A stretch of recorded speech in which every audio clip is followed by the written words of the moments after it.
sa kanyang katapatan. Okay? So, si Lord ang may control ng lahat ng mga bagay. Nagpipray tayo sa mga taga Cebu, magpipray tayo sa mga taga Mindanao, mga taga La Union, Baguio, lahat po ng affected ng mga sakuna na meron po tayo. Pinagkakatiwala natin ang ating pong buhay. Kaya sa simpleng pag-appreciate natin ngayong umaga, pwede ba nating sabihin, thank you, Lord. Mas malakas, thank you, Lord. With conviction, thank you, Lord. Ayan, so yan po mga simpleng pananalita po natin na nagpapakita po na tayo po ay nagpapasalamat sa Kanya pong kabutihan. So, ang Diyos na ang bahala sa ating po mga buhay. Tama po ba? Kahit anong ingat natin, kahit anong gawin natin, na si Lord na nakakaalam, kaya maganda na secure po tayo. Maganda na alam natin yung ating kalagayan, anuman pa man ang mangyari sa ating pong buhay. So again, welcome everyone. Ayan, so welcome po sa lahat ng mga kasama natin. Nandito na si Nanay Alita, palakpan rin ng Panginoon. Praise God. Ayan, so thank you Lord for healing. Siya ang nagpapagaling. Amen, sa ilang buwan. Taon po ba?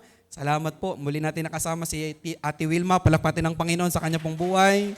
Talagang nagdadala ng mga tao. May mga ilang kabataan, ilang mga kapatid po natin. So, ngayon pong umaga, we will continue to talk our series, Obedience and Surrender. Ayan, kung may Bible ka or may notebook ka, pakilabas nyo na po and pakisulat po natin, Obedience and Surrender. Sabay-sabay nating sabihin, 1, 2, 3, go. Obedience. Mas malakas, 1, 2, 3, go. Obedience and surrender. Ang pagsunod at ang pagsuko. Ayan, tulad ng sabi natin, kailangan may mamatay para sa totoong pagsunod natin sa Panginoon at kailangan may itigil para sa tuluyang pagsuko natin sa ating pong Panginoon. So ngayon, tulad ng sabi ko nung nakaraan, pag-uusapan natin mga kapatid, bakit nga ba ang hirap makasunod sa Panginoon? Tama po ba? Ako lang ba yung nahihirapan o kayo rin? o wala kayong pakialam. Okay? So bakit nga ba? Hindi nyo ba nare-realize na even si Pablo na may ambag ng New Testament, malaking ambag na ang sabi niya, yung mga gusto ko, bakit hindi ko magawa? At yung mga ayaw ko, ayun yung aking nagagawa. Okay? So ilang bahagi lang to, hopefully madiscuss po natin bago matapos ang buong series. Noong nakaraang buwan po ay halos hindi po ako nakapagsalita dahil sa mga missions, ilan po natin mga guest speakers. So, inalaw po ni Lord na makabalik po ako sa pulpit. So, pag-uusapan natin yan mga kapatid. So, naniniwala po ba kayo na susunod at susuko ka doon sa nakakasakop sa'yo? Oh, okay. Sa church po na to, magsabi po kayo ng amen pag naniniwala po kayo. Okay? Pag nag-agree po kayo. Maglalangisan tayo. Habang kayo nakikinig, nalalangisan kayo. Habang naman kayo nag-amen sa akin or dun sa Word of God, hindi sa akin, sa Word of God, nalalangisan din naman ako. Okay? So ito yung tanong ngayong umaga. Totoo ba na makakasunod tayo at makakasuko tayo dun sa nakakasakop sa atin? Amen po ba? Halimbawa, sa tahanan. Malinaw ba sa'yo na kapag ikaw ay nasa tahanan ng iyong mga magulang, ang nakakasakop sa'yo ang iyong mga magulang? Kahit may pansarili kang pananaw, may sarili kang prinsipyo, may mga alam ka sa buhay, pero hanggat ikaw ay nandoon sa tahanan ng iyong mga magulang, kailangan mong sumunod at kailangan mong magpasakop. Amen po ba mga kapatid? Sa school, maaaring may mga estudyante na mas magaling pa sa teacher, tama po ba? May mga ganun, di ba? May mga estudyante pinagkalooban ng ibang talino. Ibang talino nung kaklase mo, matalino pa sa guro. Pero kahit gaano ka pa katalino, kahit gaano ka pa kagaling, kapag ikaw ay nasa school, nasasakupan ka pa rin ng guro, tama po ba? Nasasakupan ka pa rin ng principal, mga kapatid. Sa church, maaring magaling kayong mangaral, maaring mas marunong kayo sa leader, kay pastor, pero once na tayo ay nasa church, tayo ay sakop ng church, tayo ay membro ng isang church, mga kapatid, sakop pa rin tayo ng church, ng leaders sa church, ng pastor sa church. Kahit sabihin natin, mas mayaman ka, mas marami kang pera, mas magaling ka sa akin mag-English, mas magaling kang umawak at sumayaw sa akin, umawak ng mic at sumayaw sa pulpito, tumugtog ng gitara, sino po naniniwala na kailangan nyo pa rin magpasakop doon sa loob ng church? Sino na sa loob ng church? Si pastor, si leader, yung mga tinalaga po sa atin. Sa bansa, kahit gaano ka kagaling at katalino, Once na ikaw ay under ng isang bansa, mga kapatid, kailangan mong magpasakop doon sa bansa. Sa nangunguna sa atin. Nagigets nyo na po ba, mga kapatid? Listen to this. We're gonna talk about, mga kapatid, yung gusto kong i-install po sa inyo yung principle ng kingdom. Okay? Sabihin natin malakas, kingdom. Mas malakas, kingdom. Okay? From the word kingdom. Diba? King and dom. Diba? Isang hari at isang dominion. So, ibig sabihin, pag sinabing kingdom, mga kapatid, ang mga mananampalataya, alam nyo po ba, na pangalawa na lang na tayo po ay Filipino citizen? Alam nyo po ba yon? Ang unang-una na nakakasakop sa atin ay hindi ang bansang Pilipinas. Ang unang-una na nakakasakop sa atin ay ang kaharian ng Diyos, ang kaharian ng langit. We are kingdom people. Sabi mo sa iyong katabi, you are kingdom people. You are kingdom people. We are kingdom people. So ibig sabihin, ang nakakasakop sa atin yung kaharian. At sa hari, mga kapatid, sa kaharian merong hari. At sino yung hari na yun, mga kapatid? Sabihin natin malakas si Jesus. Mas malakas si Jesus. So ibig sabihin, si Jesus ang masusunod kahit gaano ka pa kayaman, kahit may alam ka sa buhay, kahit gaano ka katalino, kahit gaano ka karunong sa buhay na to, dahil ikaw ay kingdom people, dahil ikaw ay Kristiyano, mga kapatid, dahil ikaw ay anak ng Diyos, kailangan mong magpasakop sa gusto ng hari. Hindi sa gusto mo.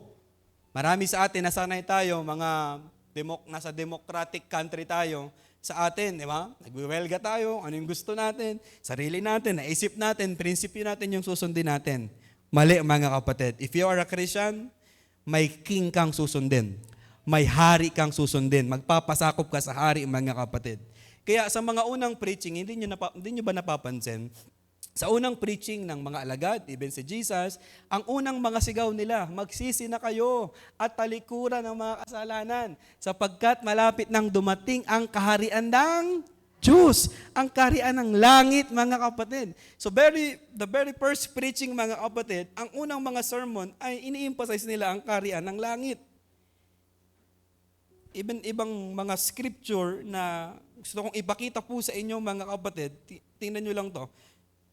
Sermon on the Mount, sa Matthew chapter 5, verse 3, hindi ito yung key verse natin. Gusto ko lang i-build up dito, mga kapatid, na ini-emphasize ng ating Panginoon yung kaharian.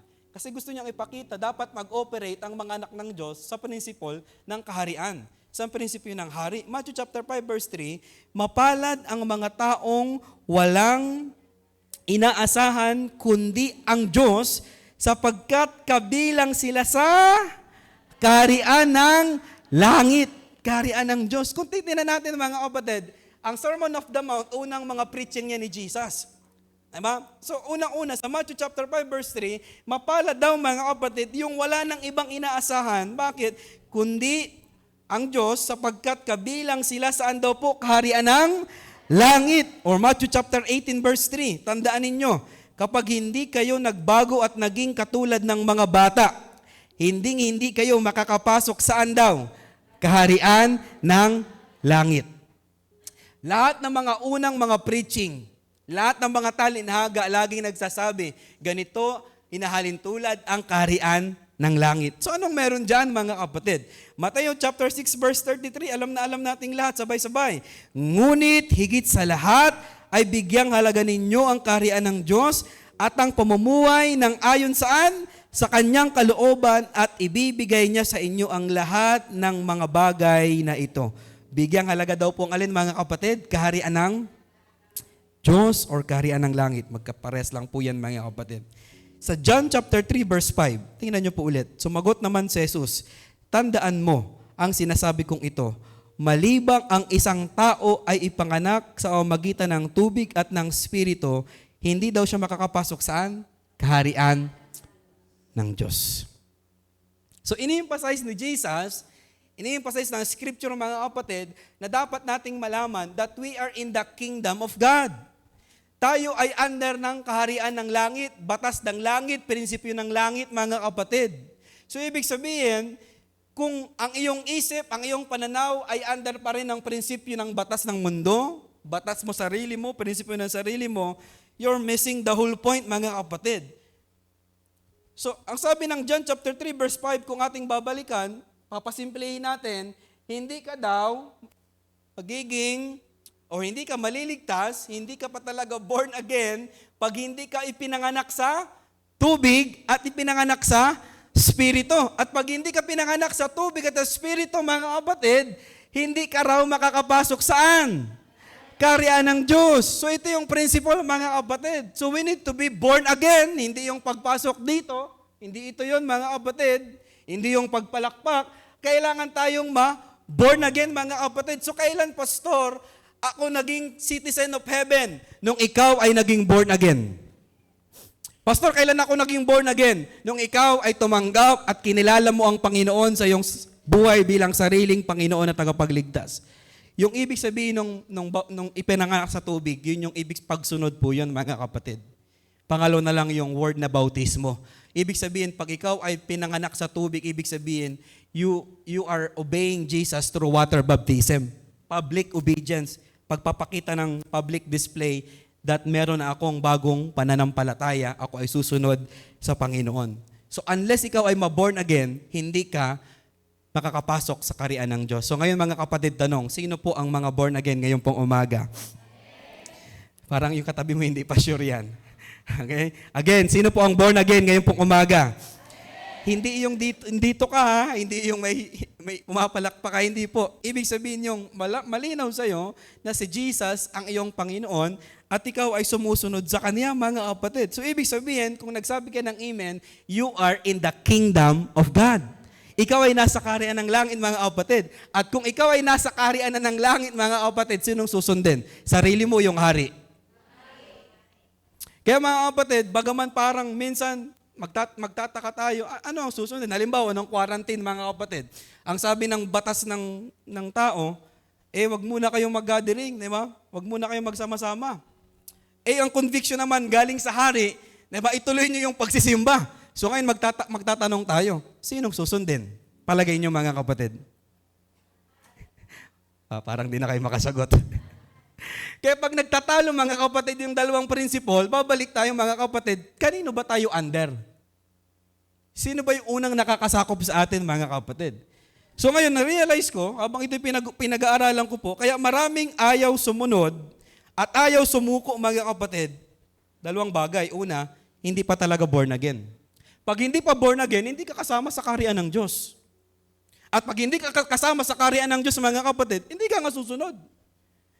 Wala nakakasakop sa iyo eh. May sarili kang desisyon. May sarili kang nais kasi wala ka nga sa kingdom of God. So kung may nakikita kayo parang ang hirap sumunod, parang baka, mga kapatid, ang problema, baka hindi pa born again. Kasi ang born again, mga kapatid, magdadalhin sa atin, malinaw sa iyo na ako may nakakasakop sa akin. Ano nakakasakop sa akin? Yung hari. So pangalawa, nakikita ko, mga kapatid, maaring born again pero hindi pa rin talaga naunawaan. Na born again yung spirito, yung isip, hindi pa rin. Kasi alam niyo, mga kapatid, possible yan na born again yung spirito, pero yung isip, hindi pa. Kaya mayroong tinatawag na sanctification. Remember the phases of salvation? Justification, sanctification, ano sunod? May nakakatanda pa, glorification. Kaya posible, mga kapatid, kaya sabi ng Biblia, let us renew our mind. Sabi ng Colossus, sabi ng Pilipos, magkaroon kayo ng kaisipang makalangit. Habang nakaupo po ako kanina dito at nire-review yung ating pong pinag-uusapan po ngayon, possible din, mga kapatid, tatapatan din ng dalawang bagay. Yung born again pero hindi nagpapasakop sa kaharian. Bakit? Merong rebellion spirit. Pangalawa, dahil nasa familiarity. Spirit of familiarity. Possible yan. Nagbabasa-basa ako kanina, inimpress lang ni Lord. Possible ba na born again pero walang pagsunod, walang pagsuko at walang pagpapasakop sa king, sa hari, sa ating Panginoon? Tingin nyo, mga kapatid, possible ba maraming born again na walang pagpapasakop? Walang pagsunod, walang pagsuko? Palagi nyo, mga kapatid. Pastor, born again, sabi mo pag born again magpapasakop, possible Yun nga, mga kapatid, posible din na merong rebellion spirit, posible nasa spirit of familiarity. Possible yan, mga kapatid, ganyang katindi ang kaaway. Na kahit ligtas na ang tao, pipilitin ng demonyo na maagaw ka. I-compromise ka, maging complacency tayo sa mga ginagawa nating paglilingkod. Kaya unang dapat nating siguraduhin, ako ba talaga ay born again? Ako ba talaga ay may sinusunod? Ako ba talaga ay may hari na nakakasakop sa akin? Kasi kung hindi, kahit hilahin mo yan. Sabi ng mga matatanda, kahit ipahila daw sa 3 kalabaw, sa 5 kalabaw, hindi daw susunod. So let us make sure. Can you just evaluate ngayong umaga? Ako ba talaga ay born again, ha? Ako ba talaga ay may sinusunod na Diyos? Ako ba talaga ay may kinikilalang Panginoon sa aking buhay? Hallelujah. So may isa pong talinhaga, actually, build up lang lahat ng mga yan. Ang pag-uusapan natin, isa pang talinhaga na may kaugnayan sa kaharian ng langit. Kasi isa sa mga naunawaan ko mga kapatid, if you don't understand His Word, yung mga scripture na yan, we will not submit dun sa king na meron po tayo. Again, may hari tayong susundin, yung gusto ng hari ang masusunod, yung principle ng langit ang masusunod. Sa principle ng mundo, halimbawa, example lang to, mabilis lang. Sa principle ng mundo, okay lang na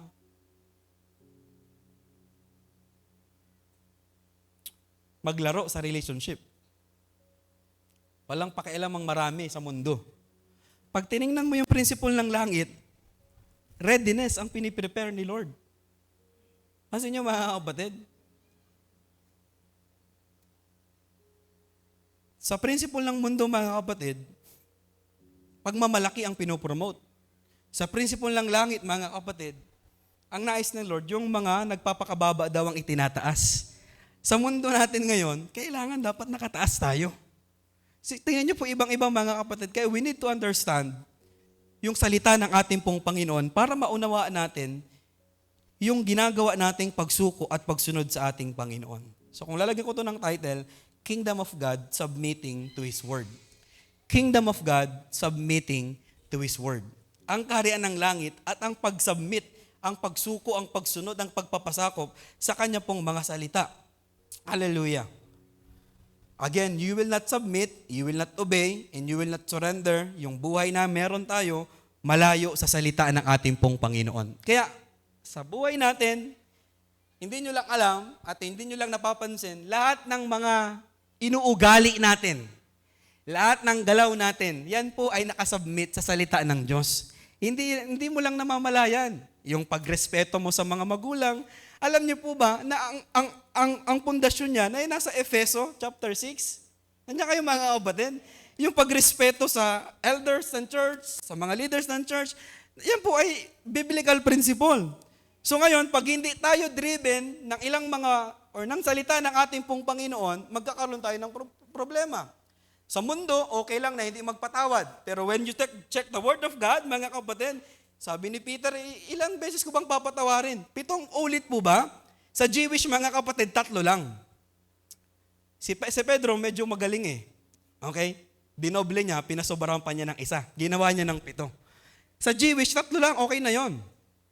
Sige na, 7 beses po ba? Hindi. 70 ulit. 70 times 7, mga kapatid. 490 ba? Ang ibig sabihin naman ay unlimited. Sa Jewish culture, mga kapatid. Sa character natin, sa generosity natin, even sa pag-isip natin, alam niyo po bang lahat ng ating mabubuting ginagawa ay submitted dyan sa Word of God? Ang alam mo na lang ay nakasanayan ko kasi ito hindi mga kapatid. Ang ugat ng ating ginagawa ang lahat ng kabutihan sa harap ng Panginoon, ang una dyan ay salita ng Diyos. Kaya nga sabi ng Scripture, in the beginning was the Word. The Word was with God and the Word was God. Nung pasimula pa ay naroon na ang salita. Ang naunang lahat mga kapatid sa atin ay salita. Kaya pinapangawakan natin yung salita ng Diyos. Kasama ng Diyos ang salita at ang salita daw ay Diyos, mga kapatid. So ibig sabihin, ino-honor natin yung Word of God. Hindi lang basta ino-honor mo yung Word of God. When you honor the Word of God, you honor God sa buhay natin. Kasi siya yun, mga kapatid. So kung malayo yung buhay ng maraming mananampalataya sa salita ng Diyos, mga kapatid, iba talaga ugali. Iba talaga pananaw. Iba talaga ang pag-iisip, mga kapatid. So ngayon, may isang talinhaga sa Biblia na binigay ng ating Panginoon patungkol sa Word of God na in-emphasize pa rin yung kaharian ng langit. Very familiar. Sa account ng Lucas, chapter 8, verse 4 hanggang 21, medyo mahaba ito. Bear with me mga kapatid na maunawaan lahat natin. Lucas chapter 8, verse 4 hanggang 21. O, salitan tayo mga kapatid. Kayo lang. 1, 2, 3, basa.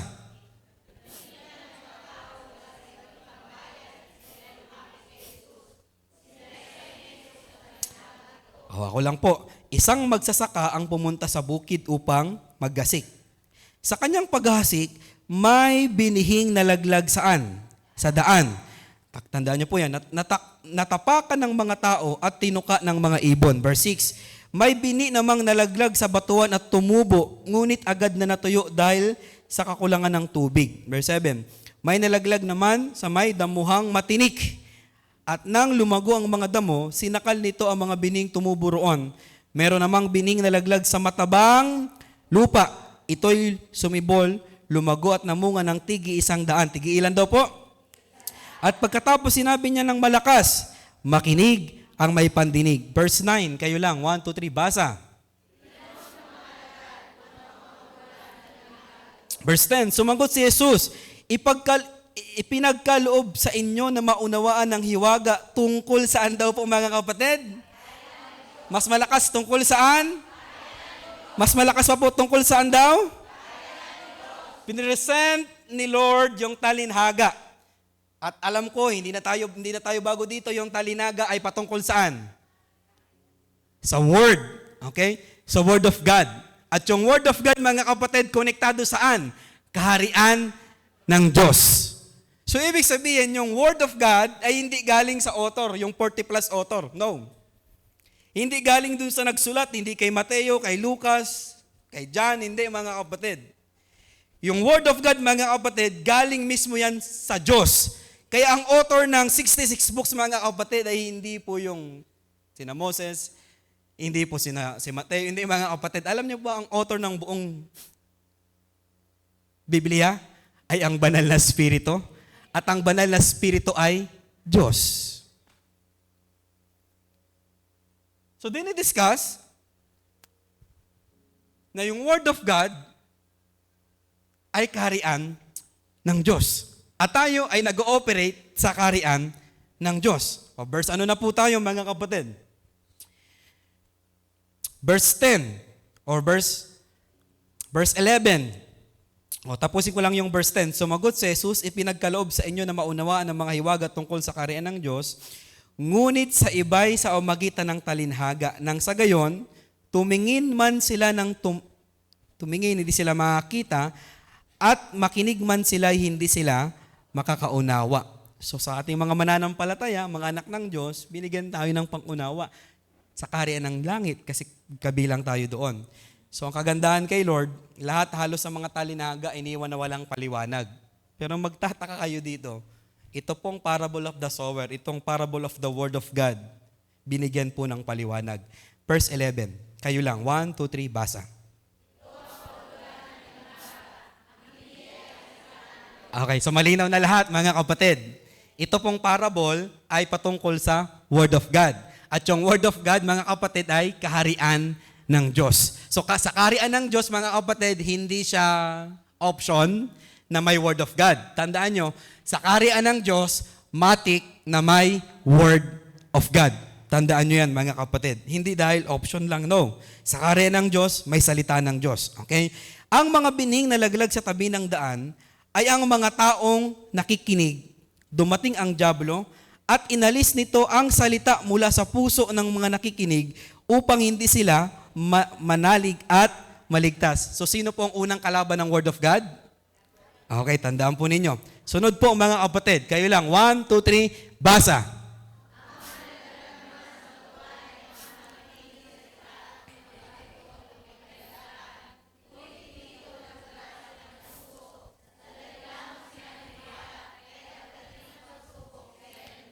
Yung unang kalaban ng Word of God, ano po?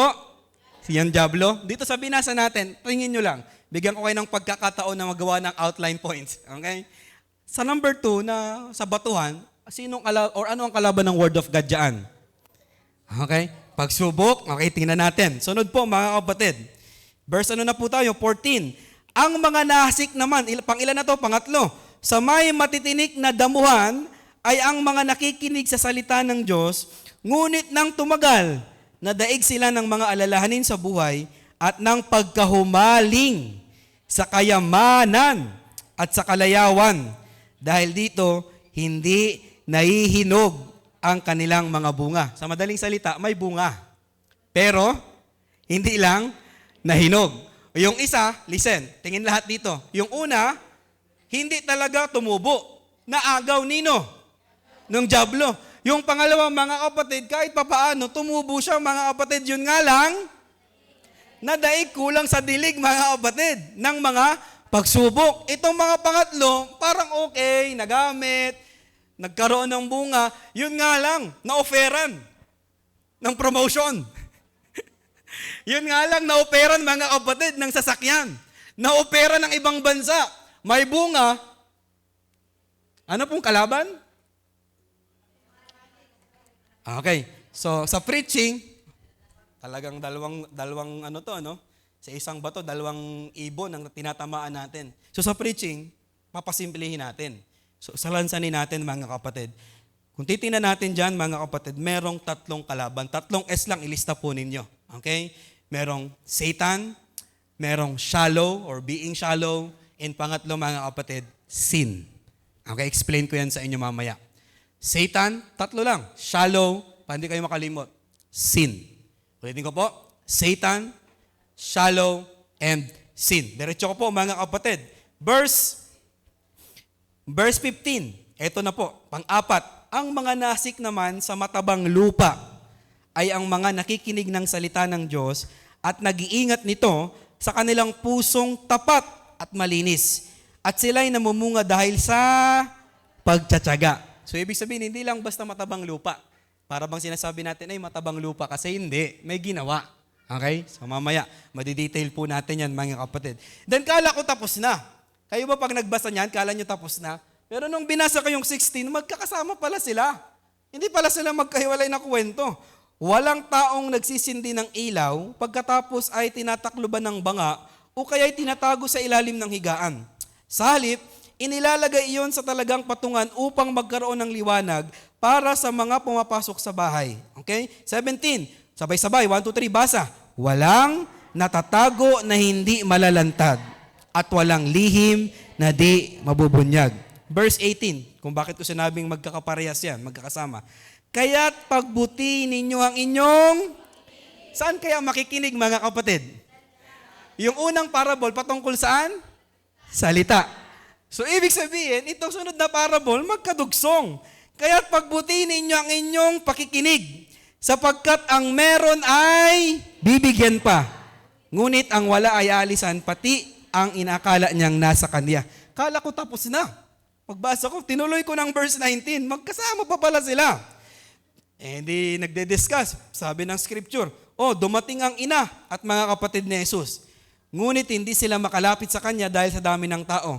Verse 20, kaya't may nagsabi sa kanya, nasa labas po ang inyong ina at ang mga kapatid, nais nila kayong makita. O verse 21, ito yung sagot ni Lord. Sabay-sabay. 1, 2, 3, basa.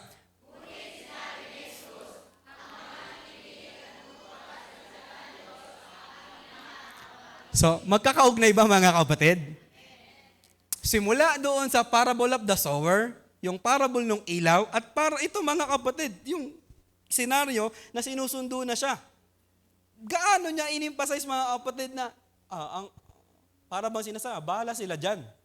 Ang tunay kong nanay at ang tunay kong kapatid, yung nakikinig ngayon ng preaching ni pastor. Parang ganun mga kapatid ang sinasabi. Para bang ang harsh ni Jesus pero ini-emphasize lang mga kapatid kung gaano kahalaga ang Word of God sa buhay ng isang tao. Kasi pag dumanas ka ng karamdaman at wala kang salita ng Diyos, salita ni Satanas ang mag-iikot sa isip mo. Kung dumaraan ka sa problema ng buhay, sa mga hinanakit ng sitwasyon mga kapatid, pag wala kang Word of God, kaya nga ang Word of God binabantayan sa ating pong puso. Naalala niyo ba mga kapatid, dati naman may Word of God na tayo, tama po ba? Pero parang nakalimutan mo na. Or may sitwasyon naman na may Word of God ka sa iyong buhay, pero nakakalungkot, hindi mo na pinaniniwalaan. Napakalungkot naman nun mga kapatid. Kaya sana po ang bawat mga mananampalataya may pinapanghawakan kang salita ng Diyos. Ngayong umaga, ano po yung mga salita ng Diyos na pinapanghawakan mo? Na kahit hindi naakma sa sitwasyon, doon sa salita ng Diyos na hawak mo, hindi mo pa rin bibitawan ang Word of God.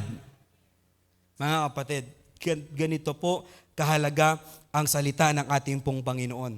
Guarding the Word of God in our lives, mga kapatid. So, Pastor, bakit kailangang bantayan?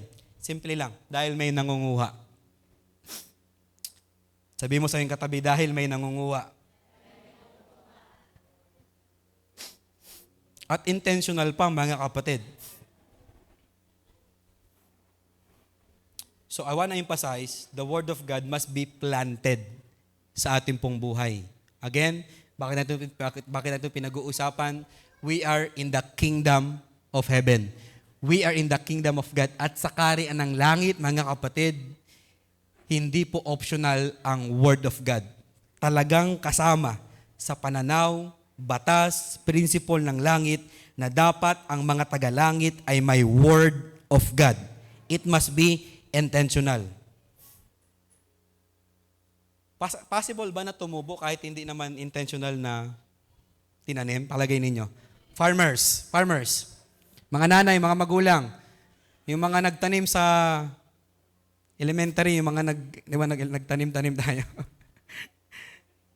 Posible ba na tumubo kahit hindi sinadyang itanim? Posible. Okay? How much more kung intentional nating tinatanim ay isang bagay? Tingin kayong lahat dito. Tama ba? May pinapanghawakan kang Word of God, hindi mo naman nabasa yan sa Bible mo, nakita mo lang sa Facebook pero pinanghawakan mo. Tama? Unintentional yon. Okay? Pero tumubo. Pero hanggang ngayon pinapanghawakan mo. May mga nabasa ka sa likod ng tricycle, Word of God yon. Mas nagrema pa sa'yo, tama po ba? Unintentional yon, pero tumubo. Mga kapatid, anong gusto kong sabihin? Kung yung mga unintentional pwedeng tumubo, ano pa kung intentional ka na magtatanim sa iyong puso ng salita ng Diyos? Marami sa atin, mga kapatid, umasa sa unintentional. Mga kapatid, may team devotion naman kami, may dawn watch naman sa umaga. Hindi na ba kayo nagpipray, mga kapatid, at nagbabasa ng Biblia dahil may devotion na ng umaga? You are missing the whole point.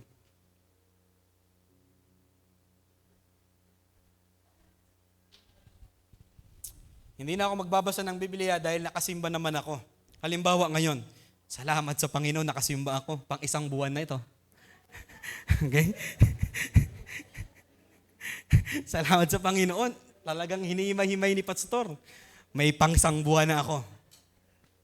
Pwede kang makasurvive dyan, mga kapatid. Pero yun nga po, may kaaway na kumukuha ng salita ng ating pong Panginoon. Ano yung tatlong kaaway? Satan, shallow, and sin. Okay? Si Satan, yung diablo, yung shallow. Ang akala ko nung unang inaaral ko, ang sagot natin kanina dahil may pagsubok. Alam niyo po bang mali yung sagot ninyo kanina? Nasagot ko rin nung una kong minemeditate ito. Hindi pala pagsubok ang kalaban doon sa batuhan. Kasi sa ayot sa gusto natin, mga kapatid, nandiyan na yung pagsubok. Ang kalaban doon, mga kapatid, sa pangalawa ay mababaw. Hindi na diligan. Nandiyan kayo, mga kapatid. Yung pagsubok, listen, nandiyan na yan. Matitest na lang tayo, mga kapatid. Yung lindol, maglilindol talaga, mga kapatid. Biblical man o hindi. Kasama yan sa nature, mga kapatid. Nung naglindol, ay nalaman, wala palang bakal yung dike. Wala palang bakal yung aligi doon sa Cebu. So, ang problema hindi yung lindol, mga kapatid. Ang problema, mga kapatid, mababaw. Walang tibay. Yun yung kalaban. Yun yung pangatlo, yung sin. So, isa-isahin natin. Let's talk about Satan. Okay? Masarap pag-usapan si Satan, di ba? Para ma-expose yan. Okay? Ang unang nanakawin sa atin ay ang salita ng Diyos. Sino pong taga-agaw, mga kapatid? Ang magnanakaw sa buhay natin ay si Satanas. John 10:10. Pumunta siya dito para magnakaw, pumatay, at magwasak. Diba? Yan ang trabaho ni Satanas sa ating pong buhay. Kaya dumadating ang diablo sa atin, hindi lang para guluhin ka. Ang unang purpose niyan, mga kapatid, kaya pag kayo nakikinig ngayon, alam nyo bang pag inaanto kayo, mga kapatid, bukod sa nagpuyat kayo, ay may kaaway na pinapaypayan ng mga mata nyo ngayong umaga? Tingnan nyo po yung mga mata ng katabi po ninyo. May pumapaypay po ba? hindi nyo napansin? Listen. Tingin po lahat dito. May time ba na, Lord, talagang magde-devotion ako. Alam mong ramdam mo yung passion, ramdam mo yung init, pero nung oras na iniisip mo, bakit parang tinatamad ka na nun? May antok na. Alam nyo mga kapatid, ang laging nasa likod para maagaw sa atin ang salita ng Diyos ay si Satanas. Kaya minsan, even pagsisimba natin, laban pa rin, hindi ikaw yan. Hindi yan sa kabalahan. Merong nasa likod niyan. Kasi ang trabaho ni Satanas ay kunin sa atin ang salita ng Diyos. Para daw po ano mga kapatid? Para hindi tayo magkaroon ng pananampalataya. At yung pananampalataya magdadala sa atin sa kaligtasan. Kaya mga kapatid, hindi pwedeng grabe ang pananampalataya nun, pastor. Pero malayo sa Word of God. Imposible yon. Ang taong may pananampalataya ay palaging ang pinanggagalingan ay salita ng Diyos. Tandaan nyo yan mga kapatid. Hindi pwedeng nakahiwalay ang salita ng ating pong Panginoon. Anong sabi ng Romans 10:17? Very familiar. Kaya't ang pananampalataya ay bunga ng, pakikinig. At ang pakinig naman ay bunga ng pangangaral tungkol kay Kristo. So pastor, palagay mo, paano kinukuha ng diablo, ni Satanas, ang salita ng Diyos? 3 bagay. Number 1, by twisting the Word of God. Number 2, by doubting the Word of God. And number 3, by replacing the Word of God.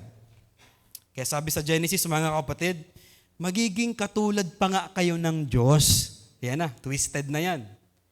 Remember the Genesis? The book of Genesis, mga kapatid, hindi totoo yan. Hindi kayo mamamatay. Ayan na, hindi totoo yan. Doubting the Word of God. Kayo nga'y magiging parang Diyos. Ayan, pinalta na. Malalaman ninyo ang mabuti at masama. May mga word of God ka ngayon, maaring ikaw to.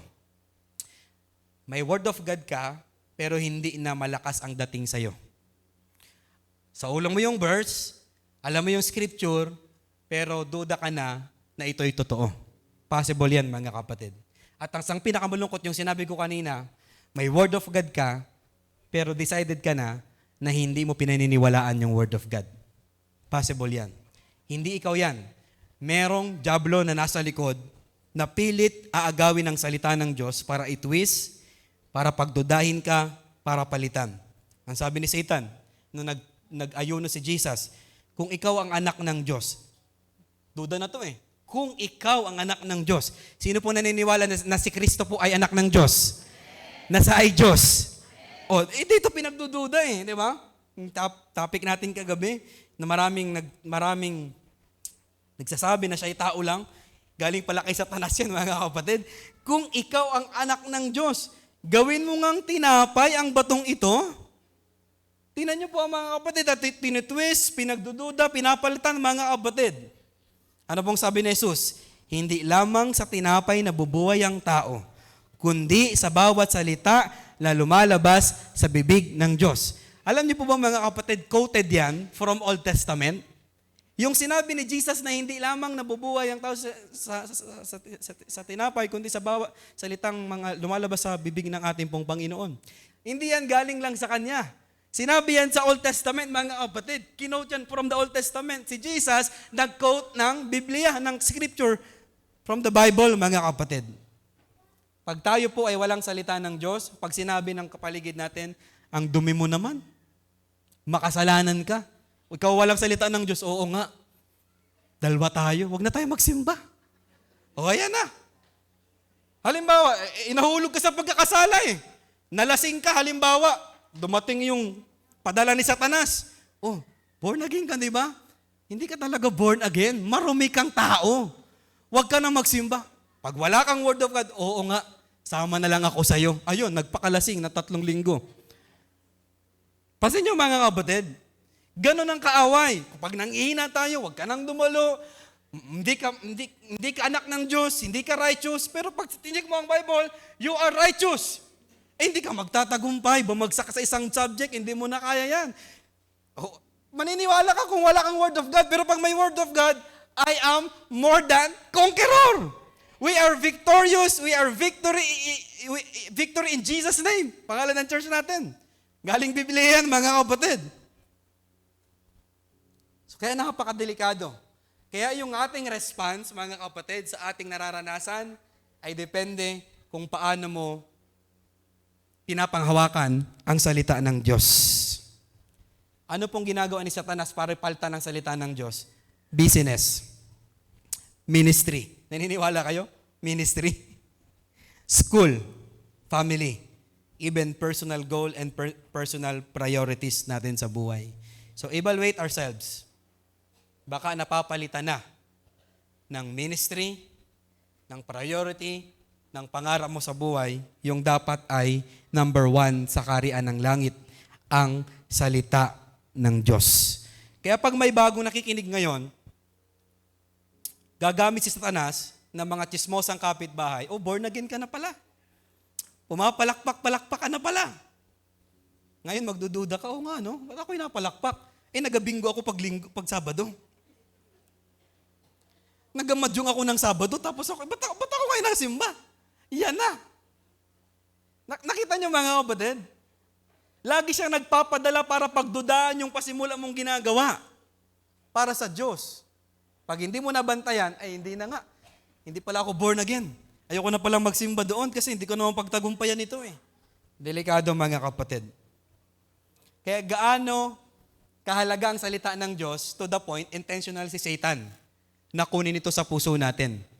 Sa mga lalaki, sa mga dumadayo, may na-encounter na kayo mga kapatid, na nung nakilala niyo yung kabataan na yon, ayaw niyong paglaruin? Wag yan. Sa mga nagbabasketball. May mga ganun kayong encounter, na nung nalamang kasama ka, wag yan, wag kang maglaro. Gaano kagaling yung tao na yun, bakit ayaw paglaruin? Let's talk about sa politics. Gaano ka-threat si Sarah at pilit nilang tinatanggal ngayon? Hindi ako makasara, hindi rin ako maka-BBM. Palagay ko lang. Ngayon, pinapababaan pa yung edad ngayon sa presidente. Napansin ninyo? Gaano ka-threat to? Nagigasan niyo mga kapatid? Sa mekaniko, usapang sasakyan.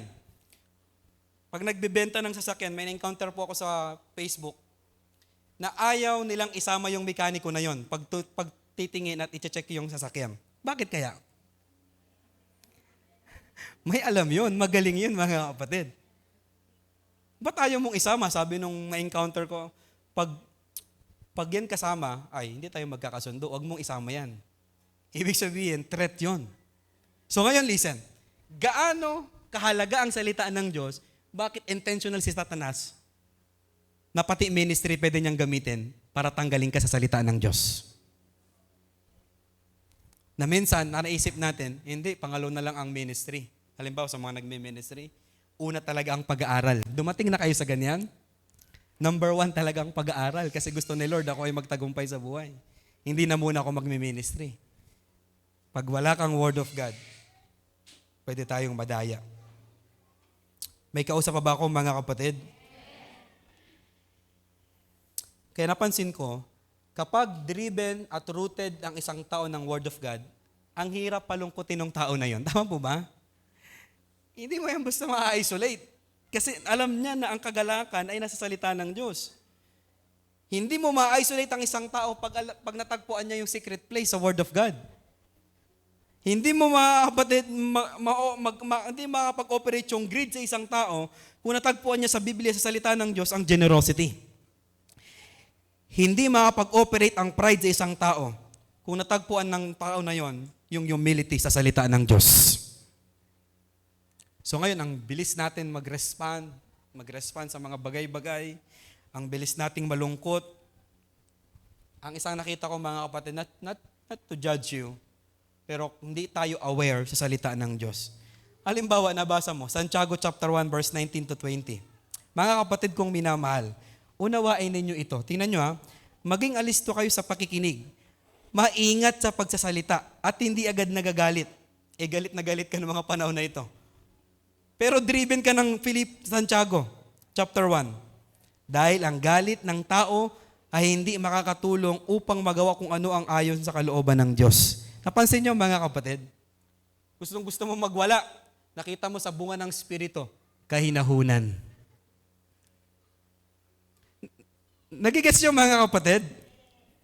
Maraming conflict sa buhay mo ngayon dahil hindi ka aware sa salita ng Diyos. Ang bilis mag-operate ng mga maling bagay. So, number 1, nakalaban ng salita ng Diyos sa buhay ng tao. Ano po yung unang S? Satan. Pangalawa, being shallow. Pagiging mababaw, mga kapatid. Verse 13, ang mga nalaglag naman sa batuan ay ang mga nakarinig ng salita. Malaking S lagi, pag sa Word of God. At tumanggap nito ng may kagalakan. Ngunit, ano pong sabi? Hindi ito nag-ugat. Yan po ang dahilan. Sa kanilang puso. Sandali lamang silang naniwala, kaya't pagdating ng pagsubok, sila'y tumitiwalag. Akala ko pagsubok, actually, dinibotion namin yan, pero unang pagkaunawa ko pagsubok. Pero ang dahilan pala mga kapatid, ang totoong problema ay hindi nag-ugat ang salita ng Diyos. So listen, tingin lahat dito. Possible ba na matanggap mo lahat ng scripture ngayong umaga, pero mamaya pagkatapos ng uwian ay wala na? Possible ba na mamaya pa lang sa impartation ay hindi mo na maalala kung ano yung iyong natutunan? Possible. Isang bagay na makareceive ka, isang bagay pa pala na mag-ugat ito sa atin. Minsan tumanggap tayo because ang saya doon, dahil sa camp, emotion-driven tayo, program-driven tayo, because of the experience, grabe. Hindi ko pinapasinungalingan, pwede mo talagang maranasan si Lord. Pero kung dyan lamang ang iyo pong pundasyon, mga kapatid, mababaw po yan. Shallow. Gusto ko pong sabihin sa bawat isa sa atin, hindi na po maiwasan ng mga pagsubok. Ang mga lindol ng buhay, nandyan na yan. Sabi ni Kuya Dewey, bago ka pa ipanganak, pastor, may problema na. Nandyan na yung karamdaman na una na yan sa atin. So bago pa ang mga bagay na yan, nandyan na po yan. So anong gagawin? Patibayin na lang ang iyong pananampalataya gamit ang salita ng ating pong Panginoon. Sabi ng Biblia, sandali lamang silang naniwala. So ang salita pala ng Diyos, mga kapatid, habang buhay, pinapanghawakan. May karanasan kayo na pinapanghawakan mo yung dati, ngayon hindi na? Dati totoong-totoo yung Word of God na yon. Ngayon, dahil matagal hindi naman nangyayari. So hindi ko na ito papanghawakan. Kaya sabi ng Biblia, kaya pabago-bago kayo ng isip, hindi nyo talaga alam ang gusto ninyo. Wala talagang kasagutan sa mga panalangin. Diba? Pastor, pwede ba mong i-discuss ano yung pwedeng test? Kasi sinasabi mo, may test may pagsubok So merong 7 mga kapatid na test na pwedeng daanan ang isang Kristiyano. Okay? Para maging handa ka lang. Una, unusual delays. Pag ikaw po ay nakakaranas ng delay sa buhay, you are in a test. Nasa test ka. Okay? Hindi para pahirapan ka, hindi para umayaw ka, kundi mga kapatid, ikaw ay nasa test. Yung iba nakuha na, ikaw hindi pa. Delay na mga kapatid. Pero yung delay nga po, hindi nga po yan denial, sabi ni Pastor Stephen. So, if you are in a delay mga kapatid, ibig sabihin, nasa test ka. So, kailangan mong pangawakan na lang ang salita ng Diyos. Pangalawa, facing impossible situation. Ilalagay ka sa sitwasyon, mga kapatid, na para bang imposible na ikaw ay gumaling. Na imposible na ikaw ay masolusyonan ang iyong problema. Imposible na maranasan ninyo ang katagumpayan, ang kagalingan. Mga kapatid, pag nandyan ka, you are in a test, mga kapatid.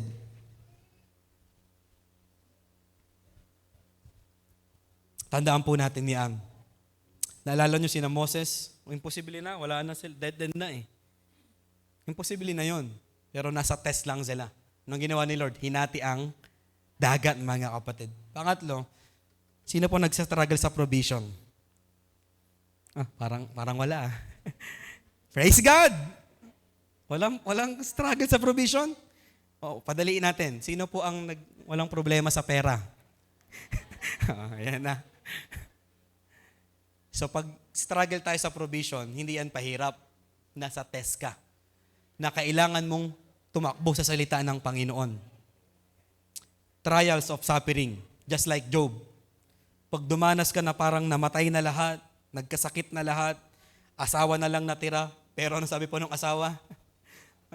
Tara na, sumpain mo na yung Diyos mo na yan. Sama-sama, damay-damay na. Nasa test ka dyan, mga kapatid. Number 5, temptation to compromise. Listen, sino po yung nanghihina na dinerecho nyo na? Dahil nanghihina ka, listen, totoo to. Dahil nanghihina naman ako eh. Dati nilalaban mo yung masturbation, purity. Dahil nung nanghihina ka, nanghihina naman ako eh. Dire-diretso na to. Ko-compromise. Dahil wala naman ako sa ministry, dayain ko na yung timbangan na meron kami. Hindi mo alam, nasa test ka lang. Dapat tumakbo ka sa salita ng Diyos. Ito matindi. Opportunity to help others. Pastor, ano po yan? Nasa test ka daw, yung walang-wala ka na, binigyan ka pa ng pagkakataon ni Lord na tumulong.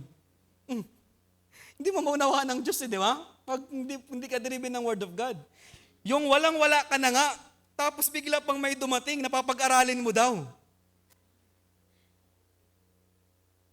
Hindi mo ba alam, nasa stress ka? Anong biblical halimbawa niyan, Pastor? Joseph the dreamer. Kaya niyang magpaliwanag ng ibang panaginip. Pero siya, mga kapatid, hindi naman nangyayari yung mismong panaginip niya. Si Abraham na kayang magpagaling ng mga baog, pero pag chinik niya yung asawa niya, ibaog. Pag ikaw humarap sa ganitong opportunity, huwag mong takbuhan, mga kapatid. Be driven by the Word of God. And panguli, na pwedeng maranasan nating lahat, parang tahimik si Lord. Nagdi-devotion ka, parang wala kang matutunan. Nagpipray ka, gusto mong umiyak, ba't di ka makaiyak? Parang walang sagot, parang hindi mo nararamdaman. You are in a test. Nasa test ka. You need to be rooted sa salita ng Panginoon. Pastor, anong advice na pwede mong sabihin? Don't compromise it. Live faithfully. Kapag naranasan mo yung 7 na yan, huwag mong i-compromise. Minsan kasi, nako-compromise dito na rin lang ako eh. Huwag na. Diretso ko na to. Tuloy-tuloy na to. Todo na to. May naalala kayo. Todo na to. Tinodo mo na alam mo naman na nasa test ka lang. Again, Pastor, what is your advice? Don't compromise it. Huwag mong ikompromiso. Mamuhay ka pa rin ng may katapatan. Mamuhay ka pa rin ng may kabanalan kahit nasa test ka. Kahit hirap na hirap ka na. Kahit hindi mo ramdam ang Diyos. Huwag kang pumasok sa pagkakasala. Hallelujah. Ano daw ginagawa pag walang Word of God? Ang sabi ng Scripture, sila'y tumitiwalag. So pag walang Scripture, sandali lamang silang naniwala, pagdating na nung 7. Ano yung 7? Simula number 1. Hanggang doon sa tahimik ang Diyos. Wala kang salita ng Diyos, hindi nag-ugad sa'yo. Ang ginawa mo na lang, ayaw na lang, Pastor. Diretso ko na to, Pastor. Ayaw mo na mag-commit sa ministry. Umagwat ka na. Isolation ang nangyayari. Lumalayo tayo. Kasi nga, ang nangingibabaw sa atin, yung sa ating principle. Yung ating kaisipan. Pero pag may Word of God, sa lahat ng aspeto, alam niyo ba ang Biblia? Ano man ang kalagayan natin, may sagot ang Biblia? So pag wala kang Word of God, papakinggan mo yung suggestion ng iba, payo ng iba na malayo sa Biblia, ang sabi ng Biblia, at sila'y tumitiwalag. Okay, tingnan mo yung katabi mo, sabihin mo, huwag kang titiwalag. Wala tayo sa iglesia ni Cristo, okay? Hindi tayo nagatiwalag dito, okay? Maring nahulog ka, sige, tuloy lang tayo. Maring nanghina ka, sige, balik lang tayo. Maring nagkasala ka, sige, repent sa Panginoon. Yung kanina yung word sa worship leading natin, yung repentance, that's the leading of God. Kagabi pa lamang, mga kapatid. Mag-repent tayo sa ating pong Panginoon. Yan yung tulay. And panguli, sa ating pagtatapos, mga kapatid, ano po yung una? Anong unang kalaban ng word? Satan. Pangalawa, shallow. And pangatlo, mga kapatid, sin. Okay? Kasalanan ang umaagaw sa salita ng Diyos. Verse 14, sabay-sabay. 1, 2, 3, malakas, basa.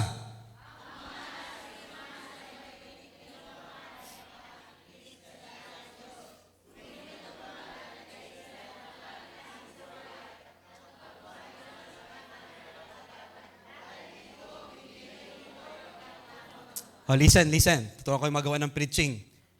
So ngayon, pag nagagawa ka ng preaching, parang parehas yung kanina, pagsubok. Kasi ang sabi, nakinig sa salita ng Diyos, ngunit nang tumagal, nadaig sila ng mga alalahanin. So parang pasok pa rin doon. Nag-iisip ako, anong ibig sabihin? Pero yung alalahanin pala na yun, mga kapatid, dulot lang siya ng kasalanan pagkahumaling sa kayamanan. So magkaiba siya, mga kapatid. From Satan, from being shallow, and sin, mga kapatid. So, tama ba? Maraming pag-aalala ka ngayon. Hindi mo na malayan, bunga yan ng kasalanan. Oh, wala na akong kausap. Ulitin ko. Maraming pag-aalala ang maraming mga tao ngayon. Kabataan, nanay at tatay, sa buong mundo. Hindi dahil may test. Maraming pag-aalala ka ngayon kasi hindi mo namamalayan, involved ka pala sa kasalanan.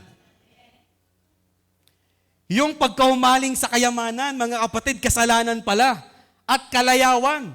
Pastor, parang malabo pa. So ngayon, lilinawin pa ng isa pang scripture yan. 1 John, tingnan natin. 1 John chapter 2, verse 15 hanggang 17. Kaya magkakonek-konek yan. Huwag ninyong ibigin, ito na, ang sanlibutan o ang mga bagay na nasa sanlibutan. Ang umiibig sa sanlibutan na hindi umiibig sa Ama. Ito na po, 16. Ang lahat ng nasa sanlibutan ay pagnanasa ng laman. Pasok ba ang kayamanan? Pagnanasa ng mga mata. Pasok ba ang kalayawan? Pasok. At ang pagmamalaki sa buhay, pride of life, na ito ay hindi nagmumula sa Ama kundi sa sanlibutan. Mawawala ang sanlibutan at ang lahat ng mga bagay na pinagnanasaan ng mga tao, ngunit ang mga sumusunod sa kalooban ng Diyos ay mabubuhay magpakailanman. Anong kalaban ng Word of God, mga kapatid? Lust of the flesh, lust of the eyes, and pride of life. And lahat ng tatlo na yan ay kasalanan. Hindi masama magkapera. Pero kung yung ginagawa mo ngayon, mga kapatid, ay unti-unti ka nang nalalay sa salita ng Diyos. Kala mo lang hanap buhay. Pride mo na pala. Kasi bakit yung kapitbahay mo may ref at TV na? Ikaw, wala pang sopa. So ngayon, maghahanap buhay ka, ipapamuka mo kay Lord, Lord, hanap buhay lang to. Gusto ko lang pag-aralin ng aking mga anak. Hindi mo namamalayan. Gusto mo lang magkaroon ng tindahan, pero ang katotohanan, sa likod ng iyong puso, hindi mo yun alam. Hindi mo pa yun alam. Hindi ka pa aware. Pero si Lord, alam na alam yan. Na lahat ng gusto mong expansion, extension, lahat ng gusto mo, mga kapatid, magpo-fall yan sa pagmamalaki mo sa harap ng Diyos. Ingat. Ingat, mga kapatid. Kaya kung ang iyong ginagawa ngayon ay panglalamig sa salita ng Diyos, mga kapatid, mag-ingat na po tayo. Lahat ng pinagkakabalahan mo ngayon ay nawawala ka sa salita ng Diyos. Mga kapatid, you may fall into sin. Dumating na kayo sa punto ng buhay na magpapahinga lang ako, pampaanto ko lang to, hindi mo alam. Lust of the eyes na. Dumating na kayo doon, mga kapatid, maaga pa naman, 7:00 pa naman. Siguro magpapahinga muna ako. Hindi mo na malayan, 12:00 na. At may plano ka nang gumawa ng ibang mga bagay na hindi nakalooban ng Diyos. Kala mo lang, mga kapatid, you want to raise your family. Ang akala mo lang, gusto mo lang ng maayos sa pamilya. Pero again, napakadaya. Napakatuso. Yes, siguro sa'yo, yun yung heart mo. Pero again, napakadaya. Napakatuso ng demonyo. Na kahit ministry ay pwede niyang gamitin para ilayo ka sa kaharian ng Diyos. Ano yung nasa kaharian ng Diyos? Word of God. Yung sabi ng Biblia, nagbunga naman, yun nga lang hindi nahinog. Maaring marami sa atin ngayong umaga sa loob ng church po na ito. You are in the ministry already. Nagagamit ng iyong buhay, pero walang consistency. Natalo ng mga alalahanin na dulot din ba ng kasalanan na hindi natin nabantayan. Sino bang ayaw umunlad sa buhay? Taas nga po kung ayaw nyo. Gusto nyo mahirap na lang kayo? Wala. Wala may gusto nun. Lahat tayo gusto nating pagpalain, mga kapatid. Pero kahit pagpapala, pwedeng i-convert ni Satanas para ilayo ka sa kanya. Si Forrest Frank. You know this picture? Kilala nyo to? Siya po ngayon ang sikat sa music when it comes in rap. Last year, nabigyan siya ng award. Ngayon po, may in-invite uli siya. Pero nagsabi siya na may conviction si Lord sa kanya na hindi ako dadalo. Kasi kahit musika para kay Lord, pwede ba na gamitin ito ng kaaway para magmalaki ka na? So, nag-decide siya, hindi na ako dadalo ng Grammy Award yata yon. Something ganon sa ibang bansa. Yung sumulat ng Reckless Love, na kumanta na naging sikat na kanta, na minsan na nating inawit. Si Daniel ang gusto kong magpaawit nito eh. Paano nga yun? Siya yung sumulat nun. Alam niyo po ba, yung pagtagumpay ng kanyang kanta, paglayo niya naman sa Diyos, ngayon na lang siya ulit nag-decide nung naka-fellowship niya si Forrest Frank. Ngayon na lang siya mag-decide na gumawa ulit ng kanta kasi yung kantang ginawa niya para kay Lord, yun din ang ginamit ni Satanas para lumayo siya kay Lord.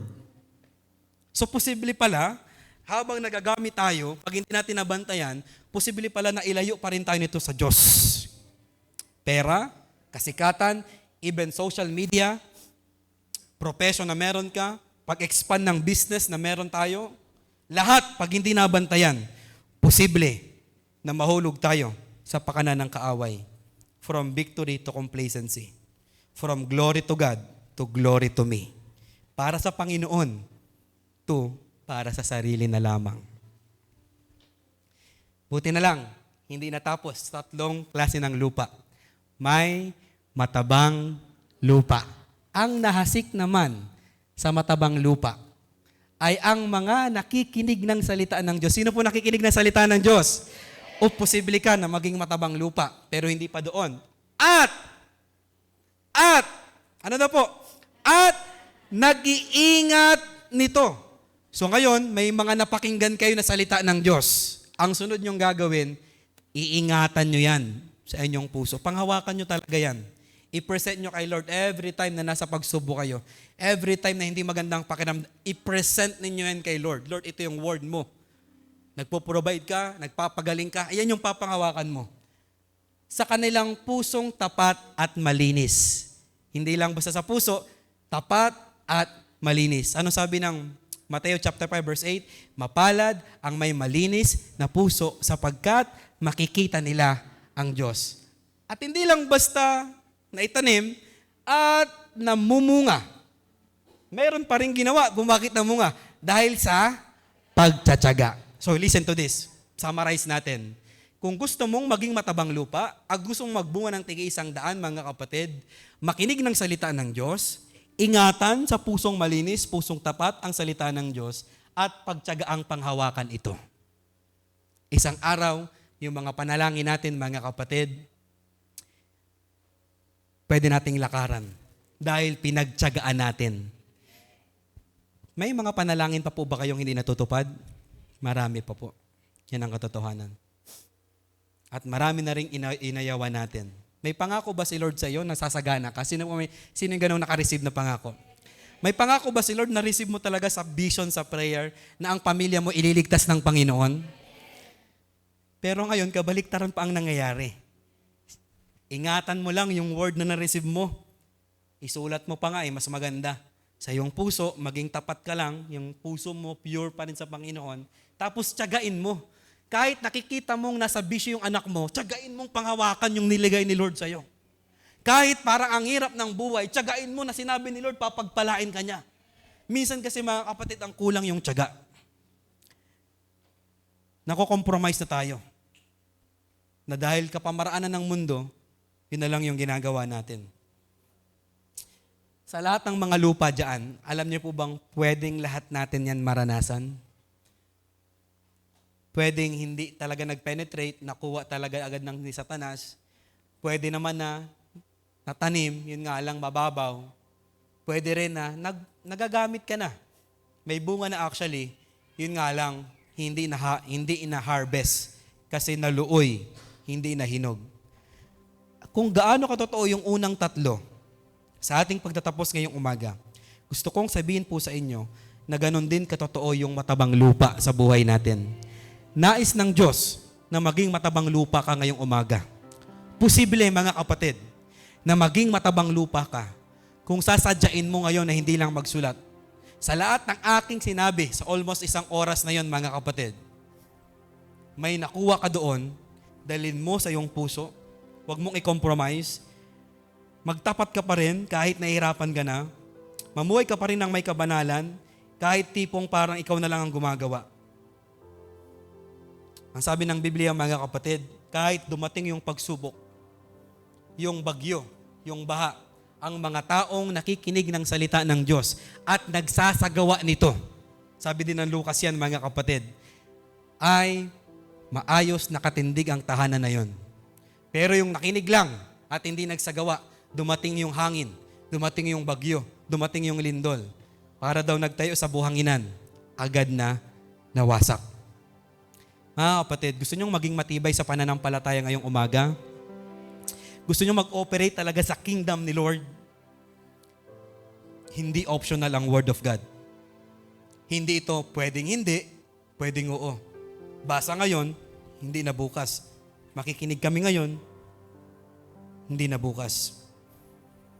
Alam niyo kung bakit nagalit si Lord kay Saul? Hindi lang dahil siya ay sumuway.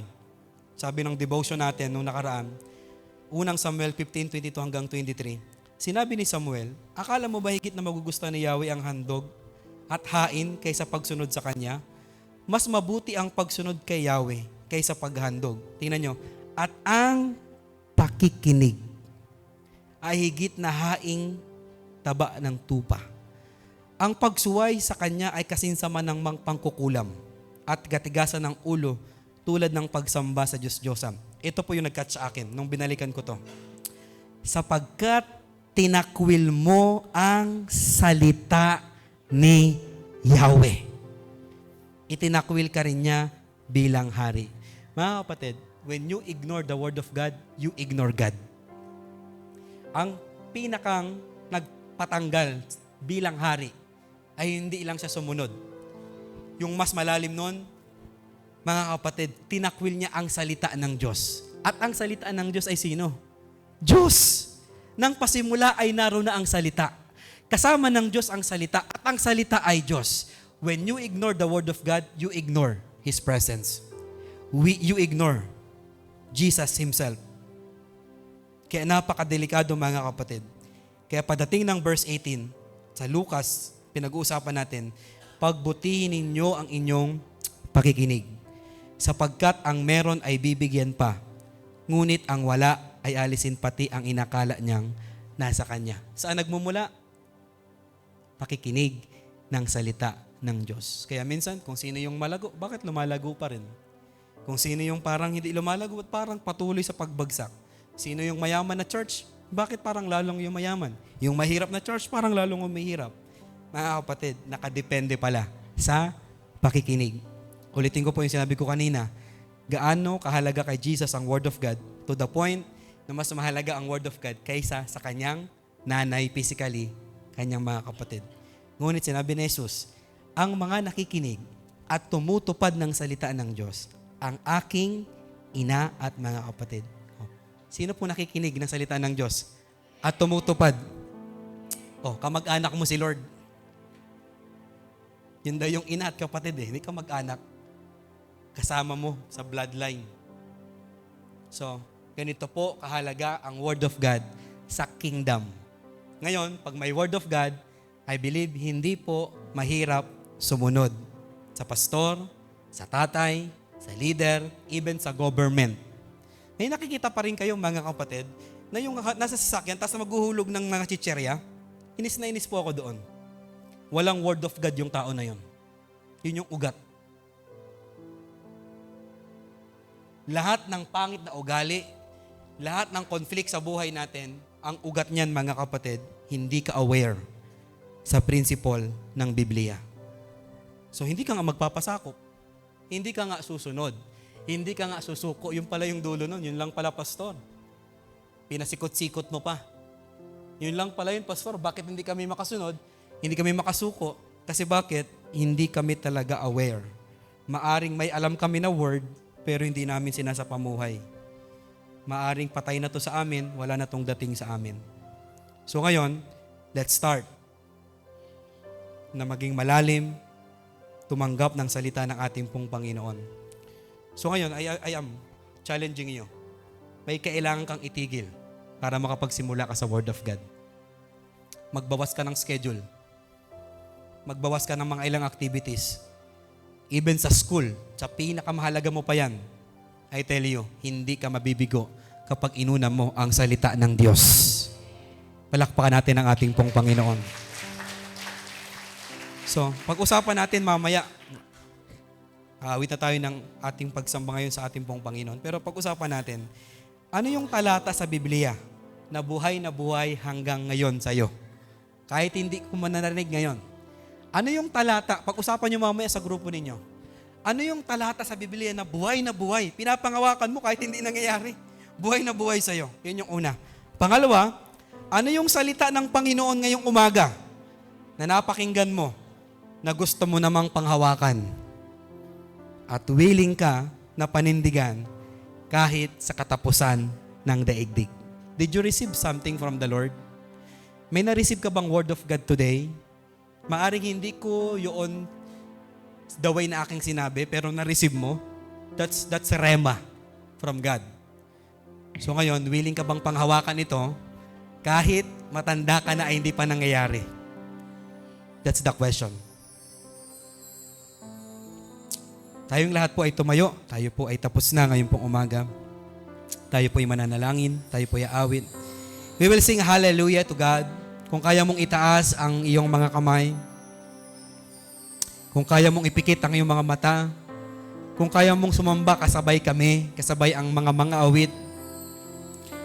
Habang muling inaalala, Panginoon, ano nga ba yung word of God na aking papanghawakan para ako ay tuluyang makasunod, tuluyang magpasakop, tuluyang mamatay sa aking sarili, tuluyang itigil ang mali. Panginoon, ipaalala mo ang mga salita ninyo na kahit ako ay may mga sariling pananaw, ang mananaig pa rin ay ang pananaw ng Biblia, ang pananaw ng salita ninyo, O Diyos. Panginoon, patuloy kayong maglagay ng mga salita ngayong umaga sa aking mga kapatid. Maaring hindi ganoon yung aking pagkakasabi, pero na-receive po nila ayon sa iyong kagustuhan, ayon sa pagsasalansan ng mga salita sa kanilang puso ngayon. Hallelujah. Minsan pa nating awitin ang awit po na ito. Hallelujah. Thank you, Jesus. And habang inaawit natin, ipipresent natin kay Lord ang mga salita na ito nang merong panghawak, may paninindigan, na kahit anong mangyari, tatayuan natin ang kanyang mga salita. Thank you, God. Hallelujah. Say it to God.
hymn of love for your faithfulness to me.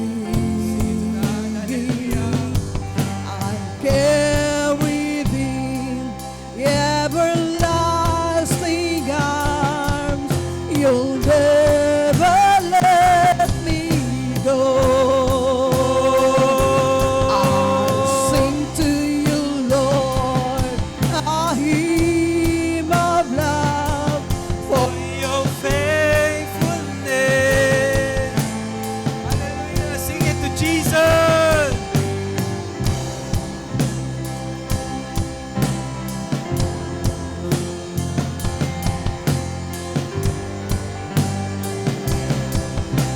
Oh, I'll sing to you, Lord, a hymn of love for your faithfulness to me. Hallelujah. Gawin natin panalangin sa ating Panginoon. I'm carried in everlasting arms. You'll never let me go. I'll sing to you, Lord, a hymn of love for your faithfulness to me. Jesus right now. I'm carried in everlasting arms. You'll never let me. We will sing hallelujah to Jesus. Hallelujah.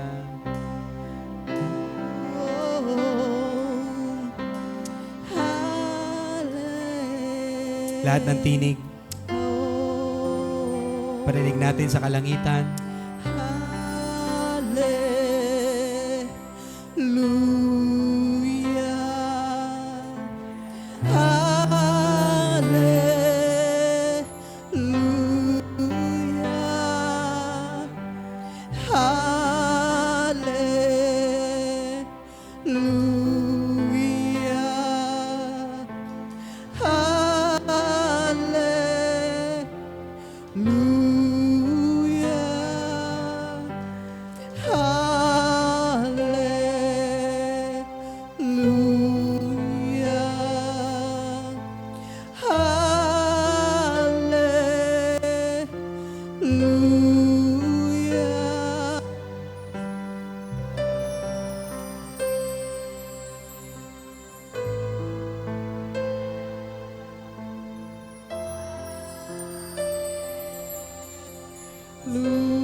Hallelujah to your name.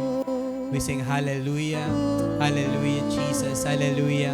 Hallelujah. You can just sing hallelujah on your own words right now. Hallelujah. Sa iyong sariling tinig, magbanggit ka ng hallelujah. Yan ay pagsamba sa Diyos. Hallelujah.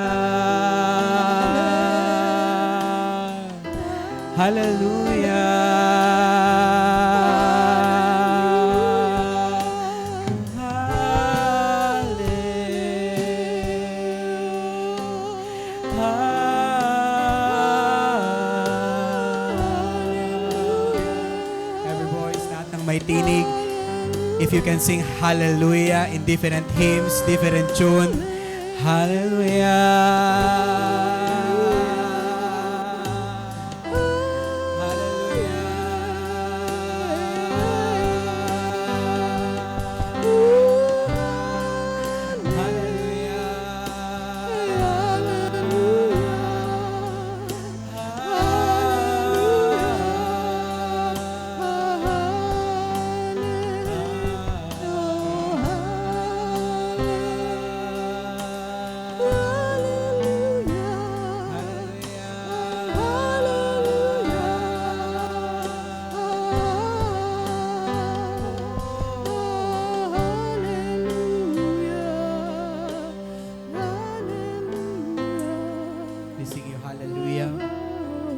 We praise you, hallelujah.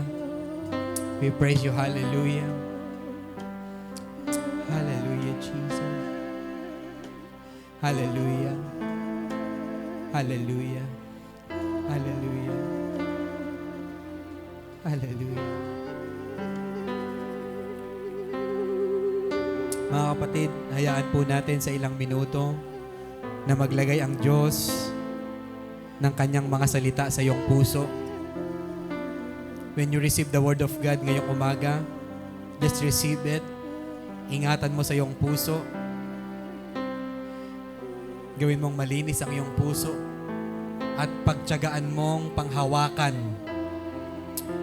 ang salita ng Diyos. Sige po, the Holy Spirit is still moving. He is here. He's giving us a message. Just continue to close your eyes. Ipikit natin ang ating mga mata. Be sensitive for His move. The Holy Spirit is giving you a clear message.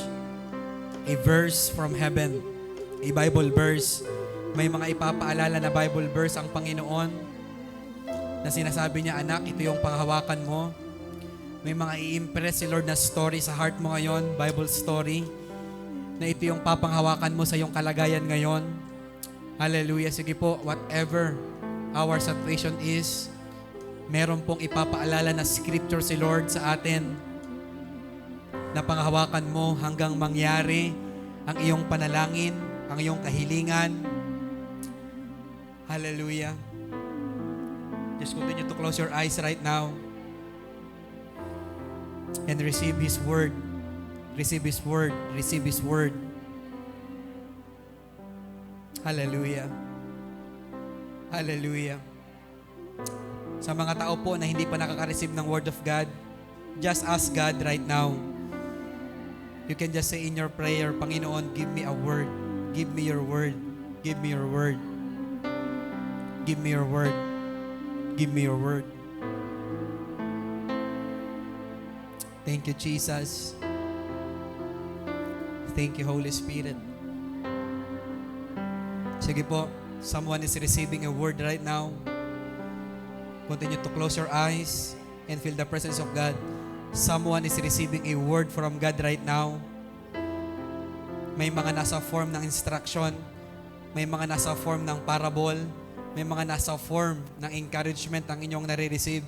Just continue to receive it. At panghawakan mo yan. Hallelujah. Sige po. The Holy Spirit is still moving, still giving us words. Continue to cry out to God.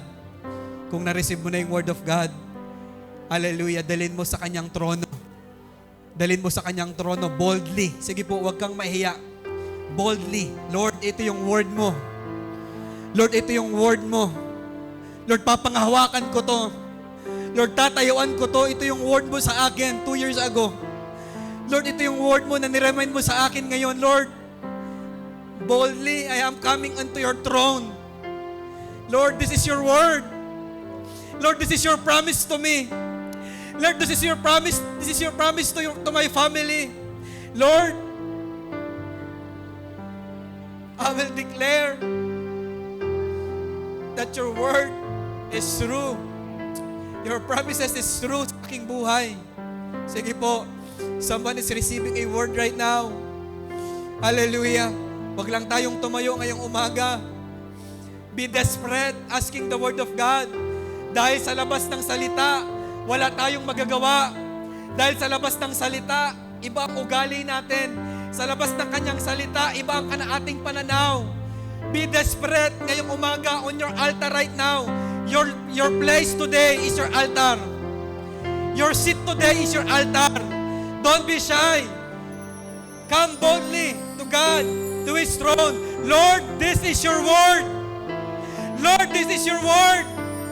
Papangawakan ko ang iyong salita. Hallelujah. Ano man ang iyong sitwasyon, kapatid. Ano man ang iyong kalagayan, kapatid. Go back to His word and present it to God. Lord, sinabi mo to. Lord, sinabi mo to sa amin. Lord, binaba mo to sa akin. Lord, papanghawakan ko ang iyong salita. Hallelujah. Someone is receiving right now. Just receive it in Jesus' name. Just receive it in Jesus' name. Just receive it in Jesus' name. Hallelujah. Hallelujah. That is your altar right now. Hallelujah. Be desperate to your altar. That is your secret place today. That is your secret place today. It is between you and God. Presented to God. Lord, this is your word. Lord, ito yung kasalita 2 years ago. I am coming to you with boldness. I am presenting your word.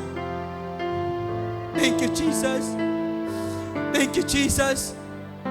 You are a son of God. You are a child of God.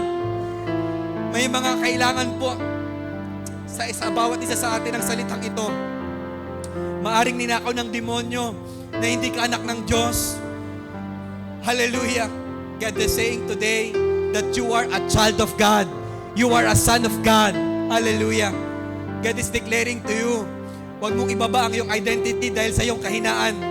Huwag mong ibaba ang iyong identity dahil sa iyong mga kasalanan. You are a child of God. Receive that word. Receive that word. Receive that word right now. You are righteous. You are pure. Hallelujah. Hallelujah. May mga nakondem ang kaaway. May mga guilt tayong na-receive from the enemy. Just release it. Rebuke it. Uproot that in prayer right now. Uproot that in prayer right now. In the mighty name of Jesus. In the mighty name of Jesus. Receive that word. Hallelujah. Hallelujah. Hallelujah. I will pray in the Spirit. If you know and if you have the gift praying in the Spirit, just join with me right now and continue to receive. Maaring yung katabi mo, maaring ding makareceive while you are praying in the Spirit. Hallelujah. Let us pray in the Spirit, church. Let us pray in the Spirit, church, for a minute, for 3 minutes to 5 minutes. Let us pray in the Spirit. Remasiente, rebakalarababa, nebremesendararaba. Don't be shy to release it. Don't be shy to release that Spirit within you. Nebrabakandararababa sendererebe. Lobrobobobo kanderereme sendarararaba. Lebrobobobo kandarararababa. Just release it right now. Don't be shy. Open your lips. Open your mouth. Open your mouth. Open your lips right now. Just release it. The Spirit within you. Hallelujah. Remama kandarararababa. Lebrobobobo sendererebe. Nebrababa. Any spirit of familiarity in this church, come out. I rebuke you in the mighty name of Jesus. Every spirit of rebellion right now, out now. Go in the mighty name of Jesus. Any spirit of pride, hallelujah. Any spirit of fornication, hallelujah. Any spirit of lust, come out. I rebuke you in the mighty name of Jesus. Every spirit of infirmities, every sickness, hallelujah. In the mighty name of Jesus, I command you to come out now. Go right now. In the mighty name of Jesus. In the mighty name of Jesus. In the mighty name of Jesus. Lebraba kanderebebe. Nobrobobobo senderebe. Nabrababa kanderebe. Every unclean spirit in this church, I command you to go out, to come out now. Go, go, come out, come out. Go in the mighty name of Jesus. In the mighty name of Jesus. Every spirit that is not from God, I command you in Jesus' name. I command you in Jesus' name. Hallelujah. Remasenderebe kandararababa. Kawalan ng pananampalataya, duda sa inyong salita, kawalan ng interes ngayong umaga, I command you to come out. Wala kang karapatan na mag-penetrate sa iglesia ng Diyos. I command you, I uproot you in prayer. Tinatapon kita sa kailaliman ng dagat. Every principalities, every spiritual fatigue, every tired, every hurt, every pain, I uproot in prayer. Lord, send them strength. Send us strength right now. Spiritual strength right now. In the mighty name of Jesus. In the mighty name of Jesus. Anumang pagmamalaki, anumang tawag ng laman sa pangalan ni Jesus, palakasin mo ang aming spirito, mapatay ang laman, masunod ang iyong kalooban. Thank you, Jesus. Thank you, Jesus. Thank you, Holy Spirit. Thank you, Jesus. Thank you, Holy Spirit. Lord, we pray ngayong umaga, magbukas naman kayo ng pinto para makapaglingkod kami sa inyo. magbukas kayo ng pinto para makatulong kami sa iba. Panginoon, magbukas naman kayo ng pinto para makapaglingkod kami sa ibang pamilya, ibang mga tao.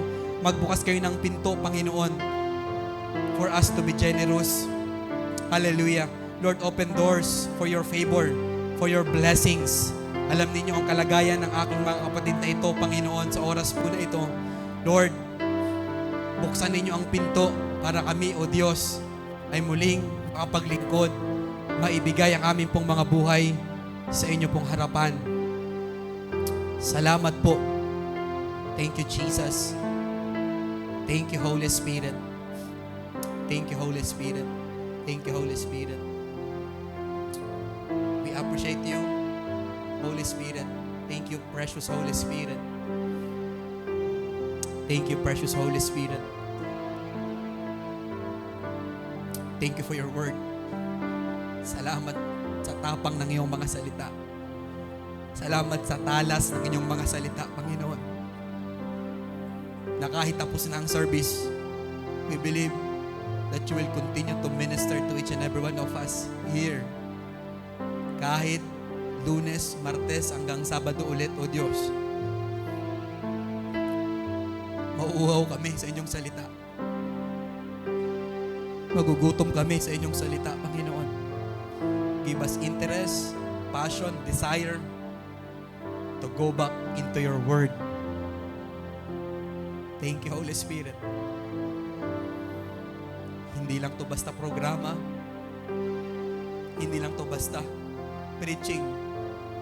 I sense in my spirit na meron siyang kinausap, meron siyang tinuruan, meron siyang hinambol, meron siyang itinama sa bawat isa sa atin.